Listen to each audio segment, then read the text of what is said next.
વિજ્ઞાન પ્રદર્શન છે તો વિજ્ઞાનની વાતો થવી જોઈએ, પરંતુ મારે આજે વેદ, વિજ્ઞાન અને સંસ્કૃતિની વાત કરવી છે. તેની શરૂઆત અટલજીની કવિતાથી કરીશું.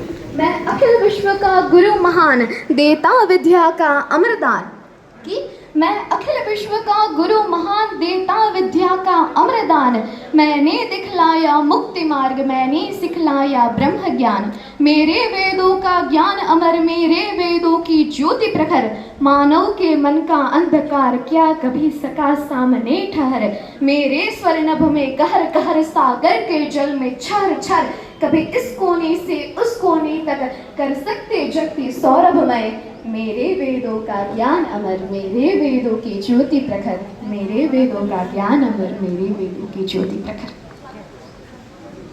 વેદોને જૂના સમયના ગ્રંથો છે તેમ સમજીને ગંભીરતા ન લેવી એ આપણી સૌથી મોટી ભૂલ છે.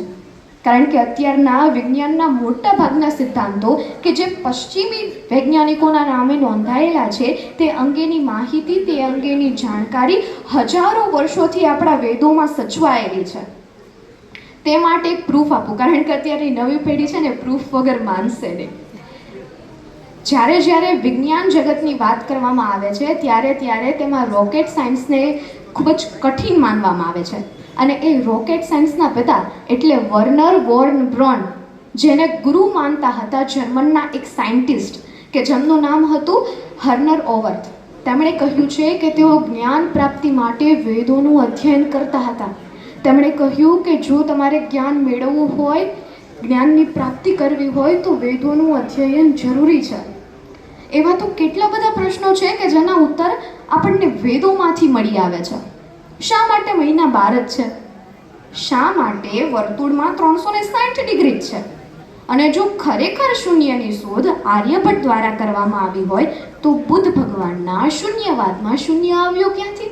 નહીંતર બુદ્ધ ભગવાન પછી આર્યભટ્ટનો જન્મ છે ને. અને મહાભારતની અક્ષોહિણી સેના શૂન્ય વગર કેવી રીતે શક્ય બનશે? ગ્રહોની વાત કરીએ તો ગ્રહોની શોધ કોણે કરી?